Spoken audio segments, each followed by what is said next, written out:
I'm recording this video with permission from Scholastic. So we're going to be reading chapter 6 today. We left off with Nick trying to stall during class and trying to throw Miss Granger off guard a little bit, and we ended with the sentence, or the couple sentences. He had slowed her down a little, but had he stopped her? No way. She was unstoppable, at least for today. And so we realize here that Nick isn't getting his way. He's used to kind of being able to push people around a little bit and kind of figure out how to get what he wants from the teachers. But Miss Granger is a different experience for him. He's not realizing, or he's realizing now that he can't control her like he has been able to kind of manipulate the other people. And so Nick is having to develop some new plans. And so I think it'll be interesting to see what happens next. So I'm going to continue reading with chapter 6 and let's see what happens. Okay, chapter 6. The big idea. 3 things happened later that same afternoon. Nick and Janet Fisk had missed the bus because of the school newspaper meeting, so they walked home together. They were seeing who could walk along the curb without falling. It took a lot of concentration, and when Janet stepped off into the street, Nick said, "That's 3 points for me." But Janet said, "I didn't fall. I saw something. Look." She bent down and picked up a gold ballpoint pen, the fancy kind. That was the first thing, Janet finding the pen. They got back on the curb and Nick followed Janet, putting one foot carefully in front of the other on the narrow concrete curb. And while he stepped along, he thought back over the school day, especially about his report. And what Miss Granger had said about words at the end of the period finally sank in. That was the second thing, understanding what Miss Granger had said. She had said, "Who says dog means dog? You do, Nicholas." "You do, Nicholas," Nick repeated to himself. "I do?" Nick thought, still putting one foot in front of the other, following Janet. What does that mean? And then Nick remembered something. When he was about 2 years old, his mom had brought him one of those unbreakable cassette players with a bunch of sing-along tapes. You guys are probably kind of young, but cassette players are just basically kind of like before CDs. They were these little cassettes. They were those little squares that you would put into a player and they would play music. So if you don't know what those are, ask your parents. I'm sure they'd love to talk to you about it. He had loved them and he had played them over and over and over and over. He would carry the tape and the player to his mother or his brother or his father and bang them together and say, "Gowalla, gowalla, gowalla," until someone put the cassette in the machine and turned it on. And for 3 years, whenever he said gowalla, his family knew that he wanted to hear those pretty sounds made with voices and instruments. Then when Nick went to preschool, he learned that if he wanted his teacher and the other kids to understand him, he had to use the word music. But gowalla meant that nice sound to Nick, but because Nick said so. Who says gowalla means music? You do, Nicholas. "No fair," yelled Janet. They were at the corner of their own street, and Nick had bumped into her, completely absorbed in his own thoughts. Janet stumbled off the curb, and the gold pen in her hand had clattered onto the street. "Sorry, I didn't mean to, honest," said Nick. "I just wasn't watching. Here." Nick stooped over and picked up the pen and held it out to her. "Here's your..." And that's when the third thing happened. Nick didn't say pen. Instead, he said, "Here's your Frindle."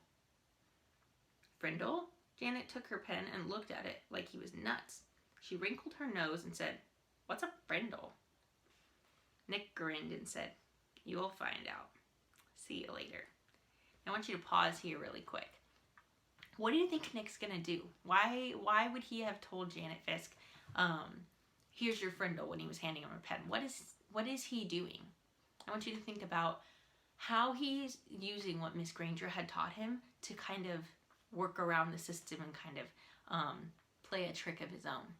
So he learned from Miss Granger that the reason like dog means dog is because we use that word to mean dog. If we were to say something else, it wouldn't make any sense. And so it was just like he says gowalla. Well, if you said gowalla, your parents wouldn't know you, like, or the people in your life wouldn't know you were talking about music. You have to say the word music.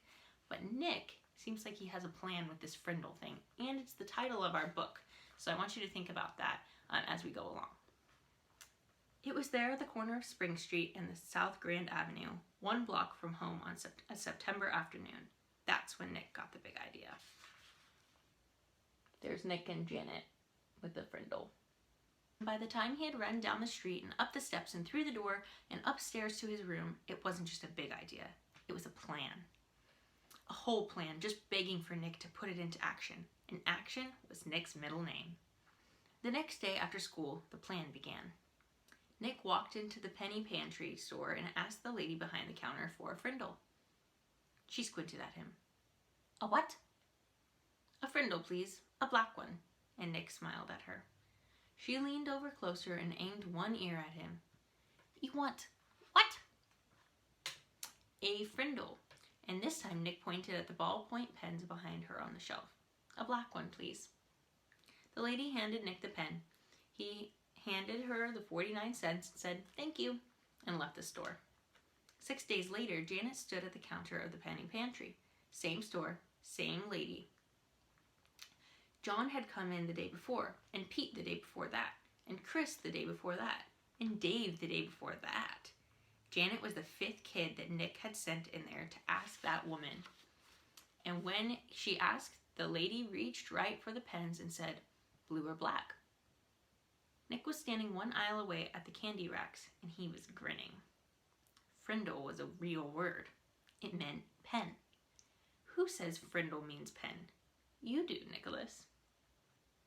Half an hour later, a group of serious 5th graders had a meeting in Nick's playroom. It was John, Pete, Dave, Chris, and Janet. Add Nick, and that's 6 kids, 6 secret agents. They held up their right hands and read the oath Nick had written out. "From this day on and forever, I will never use the word pen again. Instead, I will use the word Frindle, and I will do everything possible so others will too." And all 6 of them signed the oath with Nick's Frindle. The plan would work. Thanks, Miss Granger.